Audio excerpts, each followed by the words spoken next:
Hey everyone, ahlan wa sahlan fikum. Welcome back to the channel. Today I want to share some more Arabic learning resources with you. So I've done a few videos about that before, but today what I want to do is focus on just one resource that I thought was interesting that I found recently. So basically I was snooping around the SOAS library and I just thought, well, what will I find if I just write like Palestinian Arabic, if I just search for that? And I was just wondering if they had some kind of informative book or something like that. And actually they do, and I found a couple of things that I want to show you. And I'm going to focus on one particular book which I thought was interesting, this one called Colloquial Palestinian Arabic. So I'm going to share that with you, tell you what I think about it, and then I found a couple of other things that I'll show you. But that's the main one. We actually sold this book in the bookstore in Jerusalem, but I never really took a good look at it, so I did now, and now I'm going to share with you what I think from a sort of learning standpoint. So let's get right into it.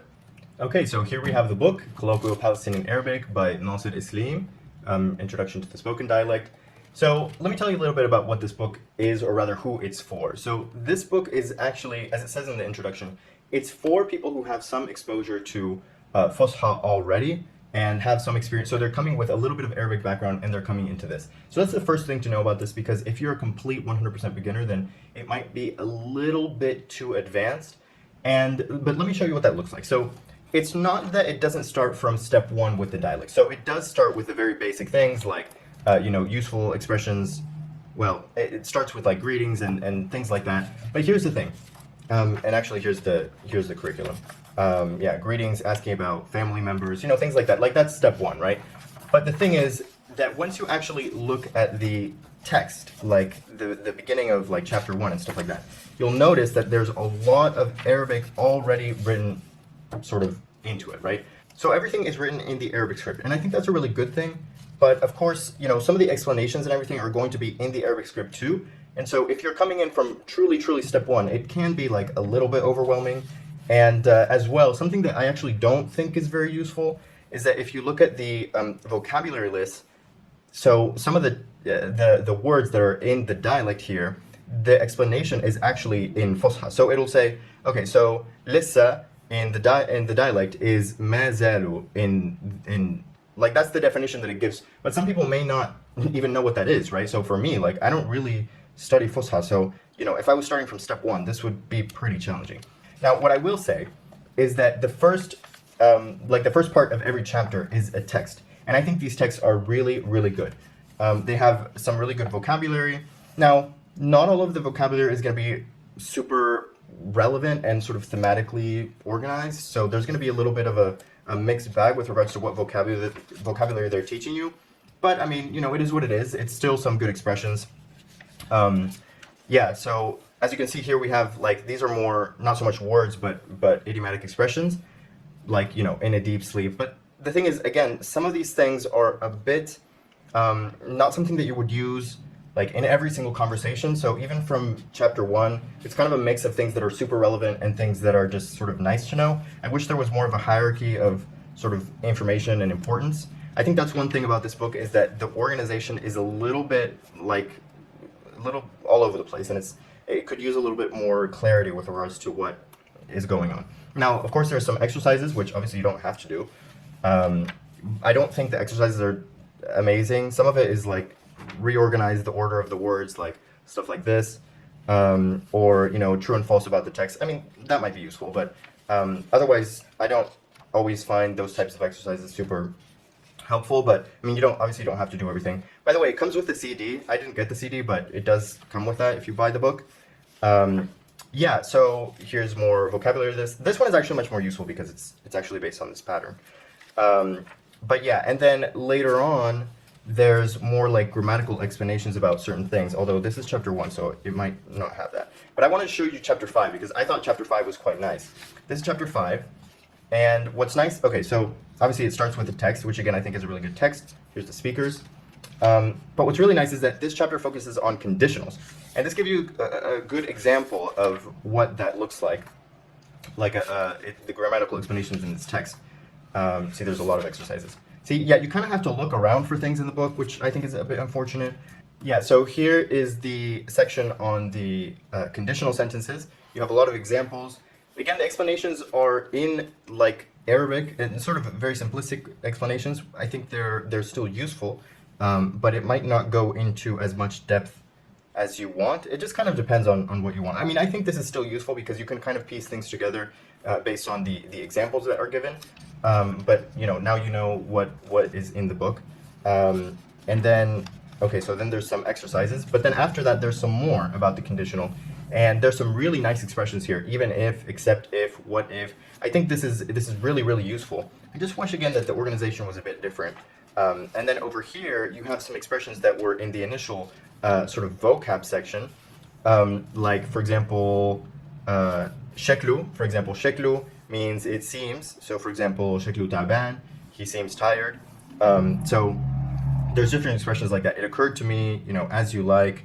I think these are also really useful, although again, I don't know why it's sort of next to the other conditional sentences, but the information is there. If you look through it, the information is there, and it is very useful to have. Yeah, of course, there's also like little cultural sections with little explanations like in every chapter, so that's really nice too. Overall, I would say this book is really good for someone who has some Arabic background and is self-motivated, because without someone sort of guiding you through this, it can be a little bit confusing, and you might not know what's really important and what's less important and what to prioritize, because the book doesn't necessarily do that for you. It's really a book designed for a course, actually. So it's not actually made for self-learning, which may be why it's like this. But if you are sort of self-motivated and you do have a little bit of background and you're sort of willing to have patience with it to get the most out of this book, then honestly it's one of the best books out there, because first of all, it's all in the Arabic script, and that's actually the main reason, because most other textbooks out there are transliterated, and I think that is sort of bad I mean, not as useful as it could be for several reasons that I've talked about in my video about the dictionary and why Arabic should not be transliterated. There's another book that I really like that I've talked about a lot, which is this one, The 101 Most Used Verbs in Spoken Arabic by Frederick Chiefman. This is my favorite book ever for Palestinian Arabic. Again, it's all in the Arabic script, but notice that it's not really a textbook. It's like kind of a reference book, essentially, with those 101 most used verbs. And it has like all the different ways that you can use the verbs and lots of example sentences. And so you can like extract a lot of information from this, but it doesn't like explicitly explain things other than sort of by providing those examples. Now, again, for me, as someone who's very kind of self-motivated, this is perfect. This is all I need, really. But for some people, that might not be the case. And this book, Colloquial Palestinian Arabic, might even still be a little bit too requiring some self-motivation. But it is what it is, so just, think about it. Think about if it might be useful to you. I think there's only one edition. I think if it had another edition, it could really solve some of those sort of problems about like the organization and the kind of layout. But overall, it's a good book. I recommend it. I still think that the 101 Most Used Verbs is in some ways the best, but it's just different because it does different things, absolutely. So yeah, think about that and let me know what you think. All right, so that was my review of Colloquial Palestinian Arabic. I hope you thought that was helpful and interesting. You can try to find the book pretty much anywhere online. I think it's available. Yeah, sometimes these resources can be a bit hard to find, but this one, I mean, it's a bit of an old edition, I think, but it should still be available.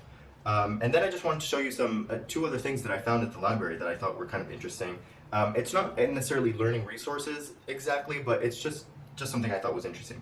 So I found these two little pamphlets, but they're actually, basically, they're a linguistic analysis of Palestinian Arabic, which is great for me because I'm interested in that kind of thing. Of course, like for learning, it's a bit different. But I'll just show you what it entails because it's kind of interesting and kind of shows you how sort of linguists think about language and deal with language.